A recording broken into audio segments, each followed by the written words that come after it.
Welcome to the On Deck podcast presented by LineStar. I'm Shannon Sommerville here with Tyler Wiemann, about to break down your fantasy baseball slate for today on this Monday, June 20th. Had to look down for that one again.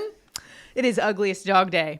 It is National Take Your Cat to Work Day and National Vanilla Milkshake Day. Which of those are you celebrating today, Tyler? None of them. None of them. You don't. Your dog is beautiful. My dog is beautiful. I don't have a cat. And not a big milkshake I don't guy? get too many milkshakes. All right. I don't know the last time I've had one. I don't know the last time I've had a vanilla milkshake either. Yeah. And I was trying to think. I'm like, where's the best place to get When I said do vanilla get milkshake? milkshakes, I think I do get vanilla most of the time. Do you go In and Out? In and Out is delicious. Their milkshakes are pretty good. Five Guys milkshakes are good. You got to try Shake Shack. I'm an East Coast bias there. You know, I haven't really had much Shake Shack. Oh, we got to go Shake Shack. There is one next to my house, too. Oh, man. Yeah. All right. Well, that sounds like a lunch. Sounds like office we got lunch planned out. All right. Let's get to today's slate. First, a few weather notes for you. All good things, though. Good hitters weather at Atlanta, where it's 90 degrees. And in Chicago, it is also near 90 degrees. Winds are blowing right to left. So good hitters conditions there. And then Angel Stadium will be 83 degrees with just mild 6-mile-an-hour winds out to center. So some good hitters weather. We're starting to get to that point in the season where it's going to be warm temperatures and hitters weather. We've been seeing it over the past week. Yes, and that Chicago game is for the White Sox, not the Cubs. Right. Cubs so are a little in different. Pittsburgh. Yeah. Yes.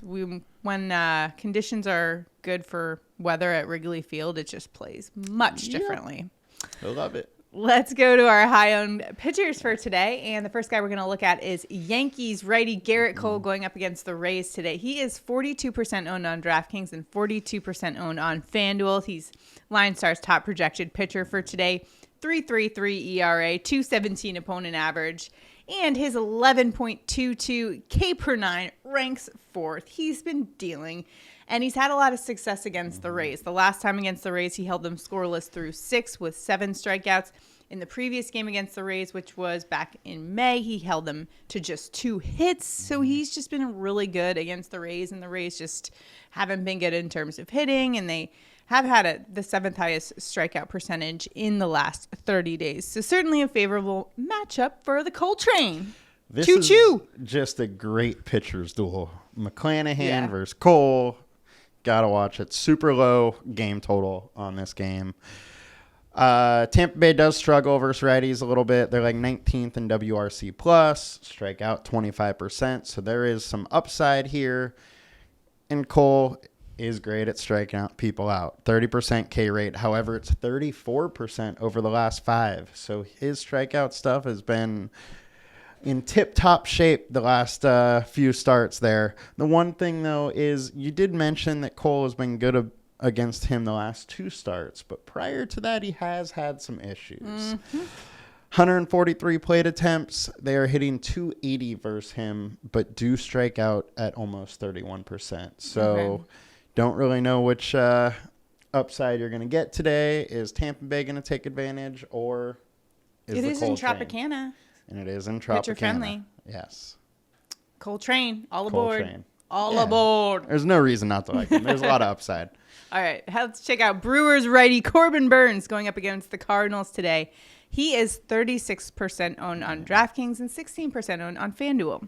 Looking at his numbers, he's got a 2.52 ERA, 2.01 opponent average, and the 3rd highest strikeout per 9 rate in baseball at 11.44 last time out. 2 earned runs off 5 hits, 8 strikeouts.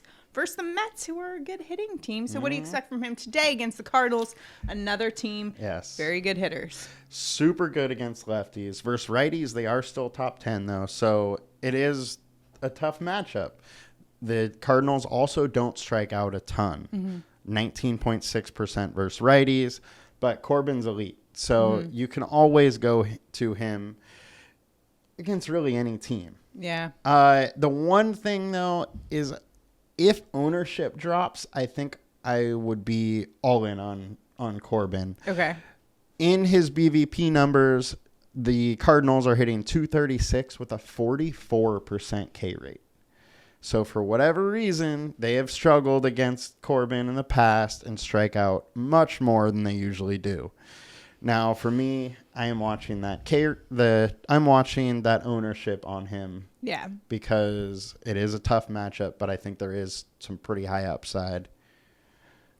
And so, in other words, keep an eye on ownership. If it dips below a certain point, go all in on it. On FanDuel, I really like it. 16% great. On DraftKings, if that dips, I will be much more interested.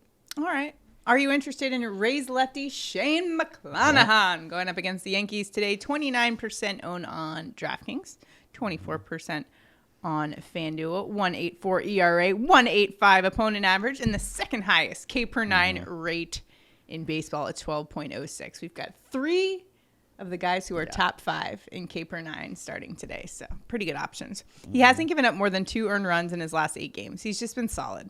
So against the Yankees, though, who some of the guys can hit him, and the Yankees are a good hitting team, so what do you expect from him today against the Yankees? Now, I'm glad you brought up the fact that all 3 of these guys are strikeout artists, and there's giant upside with every one of them.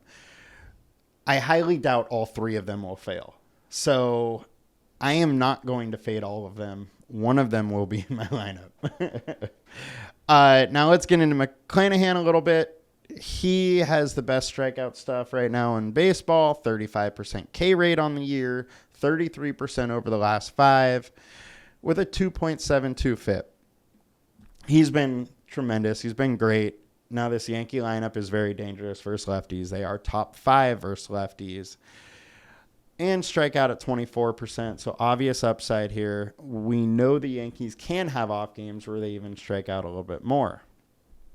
72 plate attempts. They're hitting 232 off him, 29% K rate. So, I mean, he's in a good spot. It's same as Cole. I could kind of see it go either way. So you said you are unlikely to be fading all of them. So which one are you leaning towards of those 3 great options? Are you going, Mr. McClanahan? One. Do you like my Irish accent? I'll have 1 or 2 of them in all of my DraftKings lineups, and I do like your accent. I always laugh because I think about Tommy Boy every time I see his name, thinking about Callahan Auto Parts. Row ads. It's a weird word. So anyways. Which of the 3, again, I would probably be looking at Corbin with the hopes that ownership drops a little bit. Okay.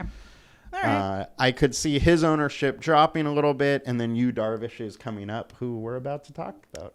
You got it. Then let's get right to it. Thanks for that transition there. Padres righty Darvish going up against the D-backs today. 28% owned on DraftKings, 4% on FanDuel. 3.35 ERA for Darvish, 2.12 opponent average. He is coming off his longest outing of the season, just 1 earned run in 8 innings pitched, 7 strikeouts against the Cubs. Some solid numbers there.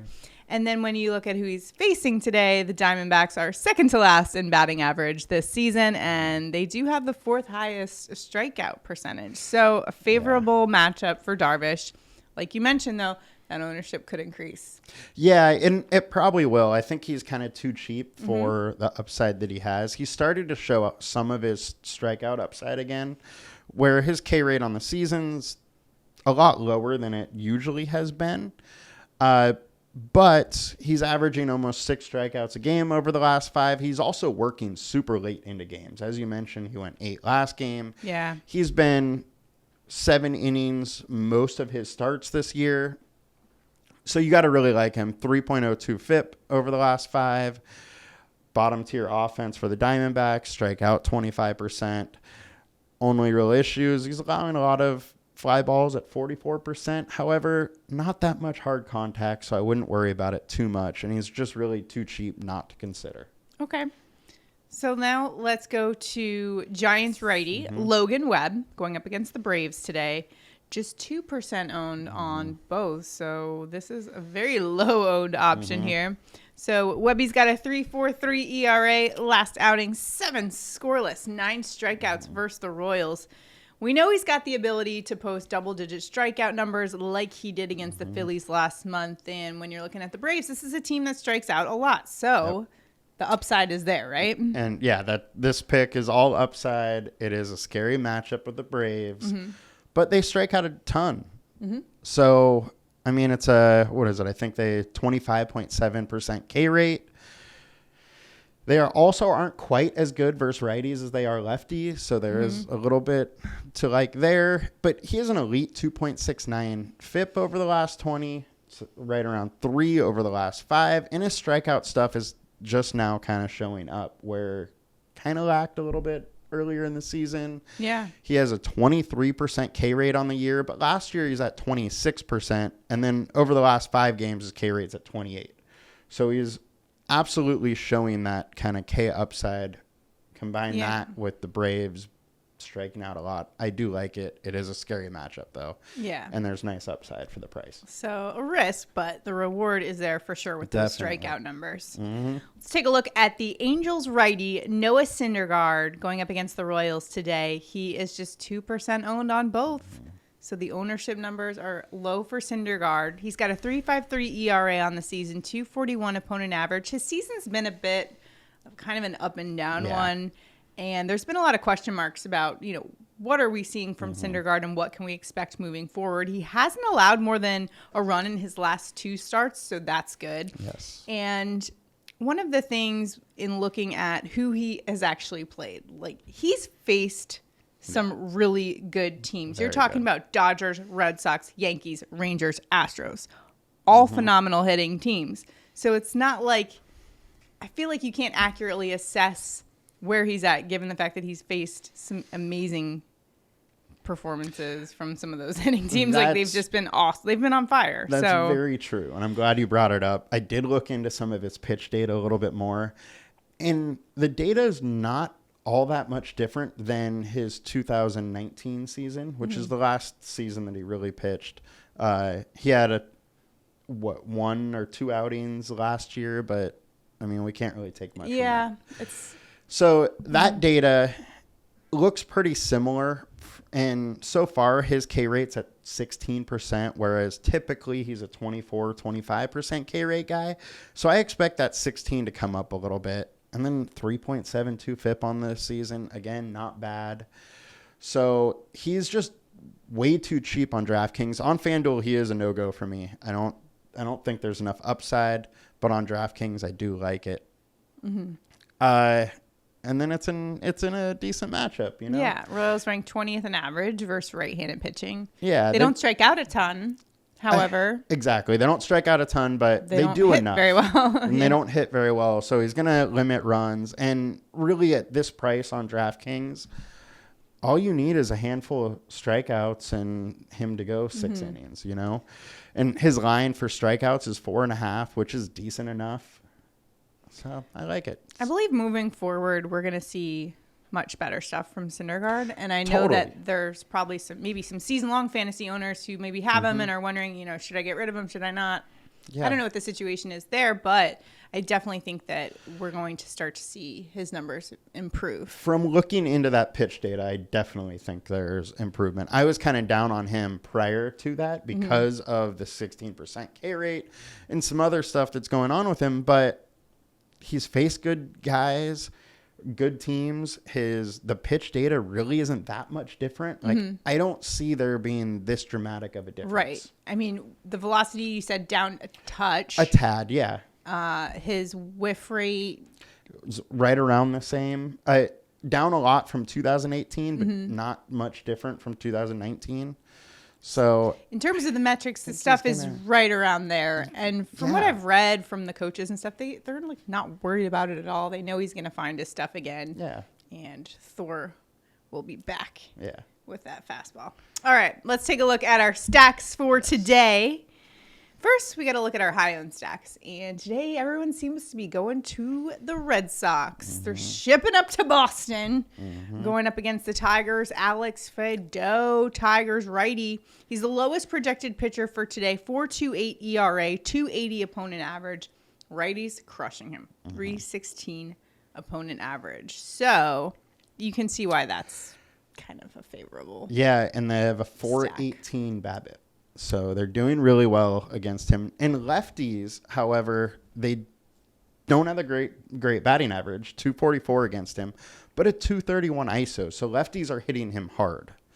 Also, he's allowing 47% fly balls, 34% hard contact, and lots of barrel balls. So there's a lot to like. He does, however, only have a 4.72 FIP over the last 5. Applied totals 5.2. And one thing I want to bring up is that while his numbers haven't been great, he hasn't really been blown up much outside of this last start with the White Sox. In the 7 starts prior, the most earned run he gave up was 2. So with that, I may not follow the crowd as far as stacking Boston. All right. Let's go to LA then. Are you stacking the Angels, who are going up against the Royals today? It's going to be lefty Chris Bubich on the hill for them. 8.36 ERA, 3.02 opponent average. And get this, lefties are hitting Bubich at a 500 average clip, OPS of 1542. Yeah. Watch out for Shohei. Yeah.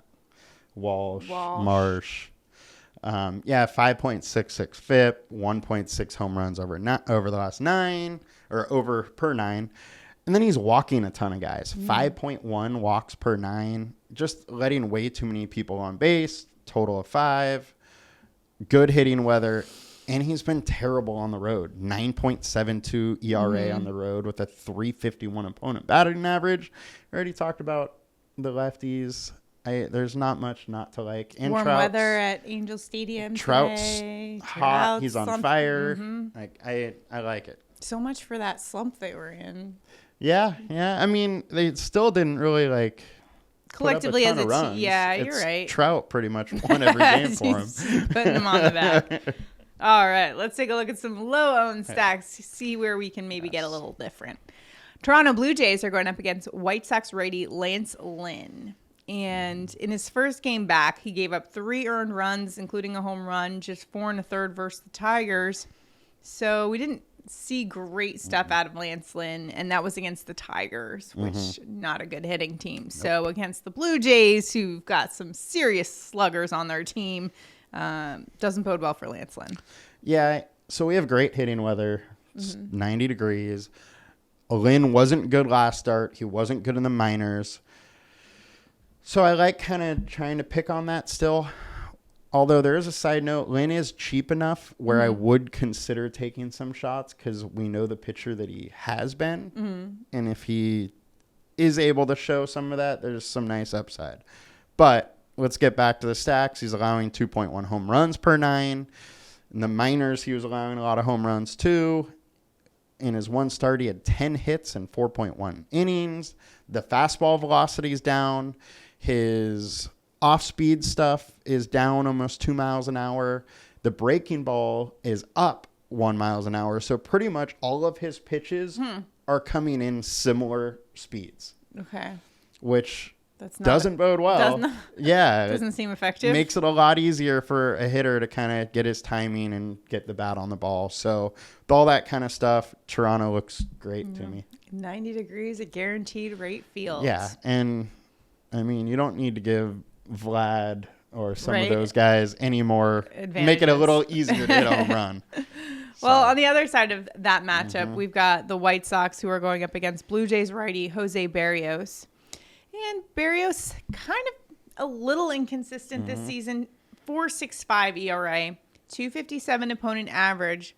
Some games, 13 strikeouts. That's crazy. And then other games, he just gets shelled. Gave up 2 bombs against the Orioles last outing, and he does rank 9th in home runs per 9, so he gives up some contact every now and then. And what do you expect from Berrios today, and is stacking the White Sox a good option? Yeah, I like stacking them. Berrios' StatCast data is not that great. 44% fly balls, 32% hard contact, tons of barreled balls. White Sox have been hot, and then Abreu and Moncada have crushed him. Allowing 1.5 home runs per 9. As we talked about, the weather's great. One thing, though, is in 192 plate attempts, they are hitting 250 against him with 7 home runs and a .1 164 ISO. So they haven't been hitting him that hard at least in the past. But with the weather, his StatCast data, I don't really trust Berrios. Okay. So I think this game is a decent one to target. Padres going up against D-backs righty Zach Davies, who's got a 3.78 ERA, 2.37 opponent average. The Ghoster, has he been pitching better, or has he just been facing really bad teams? I mean, give me a break. He had the past 2 games have been against the Reds. Yeah. He had 2 against the Reds and 1 against the Pirates. Come on. Yeah. What do you think? He's had an easy road. Now, I hate bringing up San Diego. Whenever I do, You jinx them. I jinx them. So as a fan, I really hate it. And there's a lot to not like about the Padres today. They lost Manny Machado. They just got swept against Colorado. They could have a little bit of a Coors hangover. And mind you, before Coors, they were in Chicago with great hitting weather.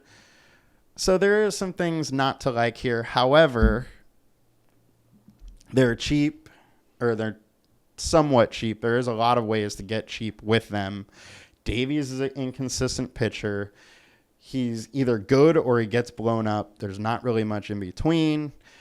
He's been good to righties, but then meh to lefties, like a 260 average to lefties. Voit, Cronenworth, Profar have all been hot. Abrams is supposed to be in the starting lineup tonight. We'll see if he really is. Grisham's starting to find his bat. A lot of these guys are cheap too, so I could see San Diego kind of playing up a little bit. They're also at home, and there's nice weather here. Yeah. Take it to the Ghoster. Yeah. And screw the Ghoster. What? Can we fly out his ex-wife? Yeah. Can she come in the game? Yeah, sit right above the Diamondbacks. That would be the ultimate troll move if the Padres just gave her a sweet, that would be great. That would be awesome. All right. Let's take a look now at our sleeper picks for today.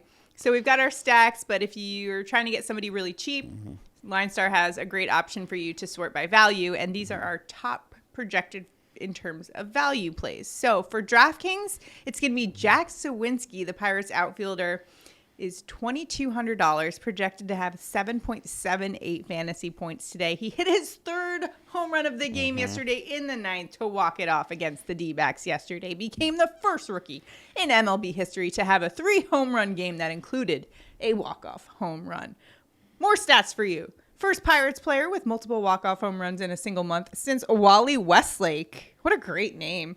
In 1947. Last Pirate rookie to have a 3-homer game was Andrew McCutchen. So he's in good company, okay? And at $2,200, I just read you all those stats, and you're still like, I don't know if I want to take him. Well, here's some more stats for you. He's going up against Cubs righty Caleb Killian.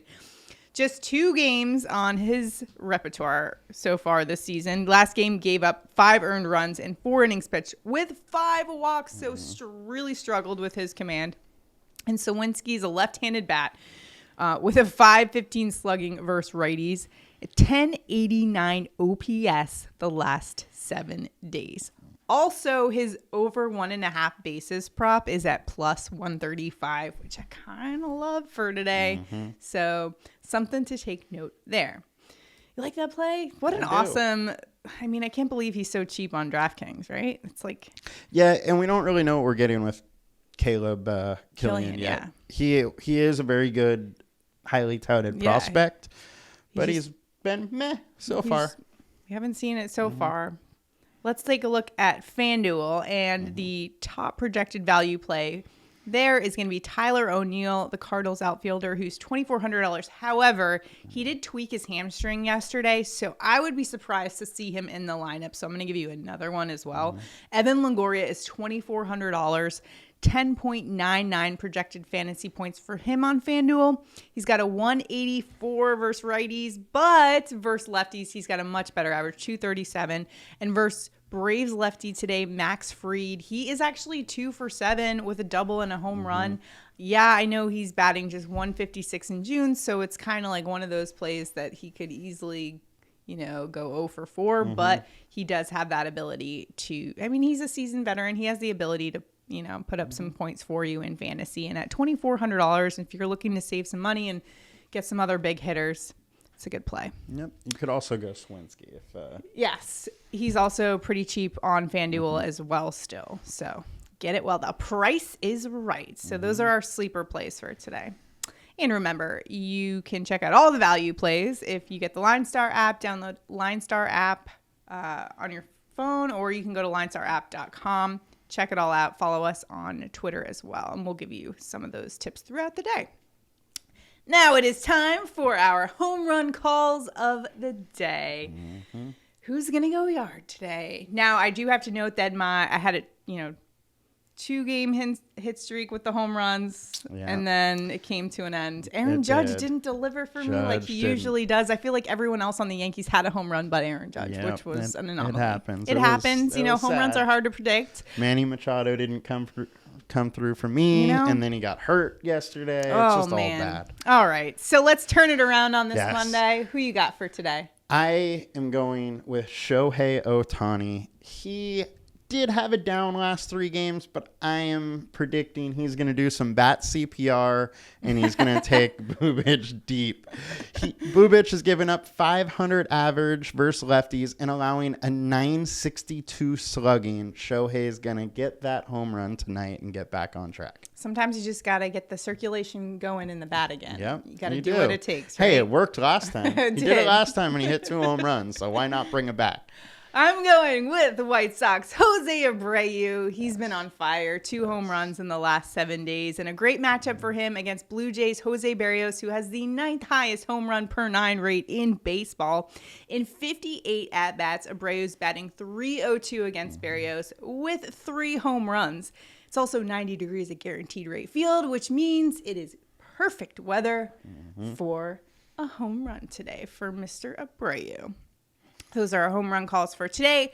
Make sure to follow us on Twitter and retweet us for a chance to win a free LineStar subscription or just some street cash. It's fun. Play along. Or just tweet us who you think is going to get a home run today if you don't think that our guys are going to do it. Although I'm pretty confident in Mr. Abreu and Shohei. Let's go to our prop bets for today. Who you got? I am going to Boston. With Xander Bogaerts over 1.5 bases at plus 105. Righties are hitting Fado at 314 with a BABIP of 418. And Bogaerts is hitting 500 over the last week and 350 over the last month. He's hit over 1.5 in 7 of the last 9, and he's going to do it again tonight. All right, I'm going Shohei Ohtani over 1.5 bases. That's at plus 105. You have him as your home run call for today for good reason. Now, he's only hit this mark in 7 of his last 17 games. He has gone hitless the last 3 games, but they were in Seattle. Nobody likes to hit in Seattle. Well, except the Mariners. They do really well there. That's besides the point. Royals lefty Chris Bubic is giving up a 500 average and a 1542 OPS to lefty bats. And you know who's a lefty bat that does better against left-handed pitching? Shohei Ohtani. He's much better splits versus lefties. A 710 OPS, which is 122 points higher than against righties. I think he hits that mark today with ease. And maybe he gets a home run, gets the cowboy hat on. Like you said, give a little bat CPR. We're good to go. We're good to go. He's going to hit one. Nice conditions at Angel Stadium today as well. So, all right. So, National Milkshake Day. I guess it's time to go get a milkshake. So, we're going to Shake Shack. Huh? Shake Shack, which is far superior to In-N-Out. Comment below if you agree. Only if you agree. I don't know. We'll see about that. Remember to like and subscribe to keep up with all our video content. And that's going to do it for us today. If you have any questions, comment below. Until then, we'll see you tomorrow. Have a good one, guys. Bye.